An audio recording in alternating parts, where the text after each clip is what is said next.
Before the village ever called her wicked, they called her beautiful. In the Red Earth kingdom of Obanji, where palm trees swayed like gossiping elders and the river sang secrets at night, there lived a widowed trader named Dana. After his first wife died during the Harmattan season, he was left with one daughter, Amara, a quiet girl with eyes that carried storms. For 2 years, the house was filled with silence. Then came Seraphina.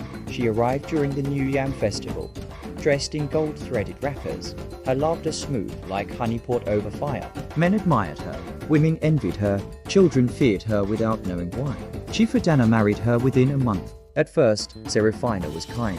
She braided Amara's hair. She bought her coral beads. She called her my little star. The village whispered that the girl was lucky, but luck, like smoke, fades. The change began the day Seraphina gave birth to twin boys. From that moment, her smile sharpened. Her words carried thorns. You eat too much. You walk too loudly. You breathe like a burden. Amara was moved from her warm bedroom to a leaking hut behind the main house. She woke before the roosters and slept after the moon. She fetched water from the crocodile river. She pounded yam until her palms split. She washed clothes until her fingers cracked like dry soil. And every time Dana asked, Seraphina would sigh dramatically. She is stubborn. She disrespects me. I am only trying to discipline her.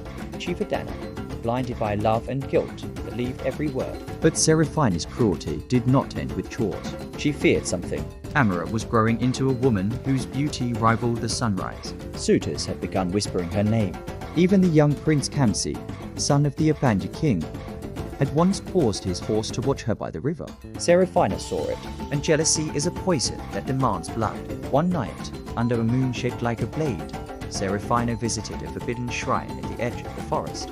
The shrine belonged to Nwani Okishi, a spirit known to twist fate for a prize. I want the girl gone, Seraphina whispered. The wind stilled. You will have what you ask, the spirit replied through rustling leaves. But remember, curses do not forget their owners. Seraphina returned home with a calabash of dark powder. The next morning, she mixed it into Amara's food.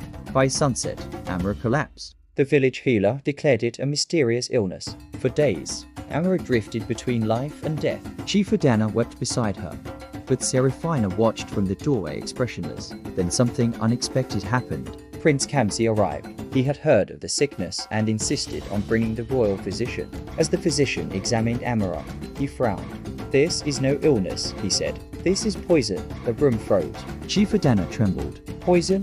Who would do this? Seraphina's heartbeat thundered in her ears, but her face remained calm. The physician prepared a rare antidote brewed from bitter cola and sacred herbs. He forced it between Amara's lips. By dawn, she breathed stronger, and when her eyes opened, they did not look weak. They looked changed. Amara remembered everything: the powder, the bitter taste, the cold smile. But she said nothing. Instead, she waited. Days passed. She regained strength. The village celebrated what they called a miracle. Prince Kamsi visited often. His affection became impossible to hide. That was when Seraphina struck again. This time, she spread rumors. She meets men at night. She has bewitched the prince. She dishonors her father. The gossip moved like wildfire. Dana, furious and ashamed, confronted Amara before the council of elders. Speak, he demanded. Are these things true?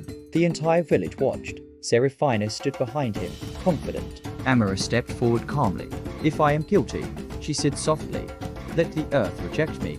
She removed her sandals and stepped onto the sacred ground in the center of the square, a place believed to expose liars. Nothing happened. Then she turned. But if lies have been spoken against me, she continued, let the earth judge the liar. Gasps rippled through the crowd. Seraphina laughed nervously. Superstitious nonsense, but the elders insisted. Tradition was tradition. Seraphina stepped forward. The moment her feet touched the sacred soil, the ground cracked beneath her like thunder splitting wood. She screamed as dust rose around her ankles, not deep enough to swallow her, but deep enough to expose her.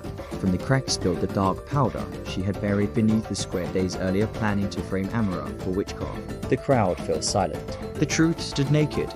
Dana staggered back as if struck. You tried to kill her. Twice, he whispered. Seraphina's beauty drained from her face. For the first time, fear swallowed her pride. She was banished before sunset. No jewels, no sons, no husband, just exile. And as she walked alone toward the forest, the wind carried a whisper, the voice of Nwani Okishi. Curses do not forget their owners. Years later, Amara became queen beside Prince Kamsi. She ruled with a kindness born from pain. She built shelters for orphans. She fed widows. She protected daughters without mothers. And sometimes, when the Harmattan winds blew dust across the palace windows, she would remember the woman who tried to bury her, not with hatred, but with understanding. Because some stepmothers are not born wicked. They become wicked when they let jealousy choose their destiny. And jealousy, once fed, always hungers for more.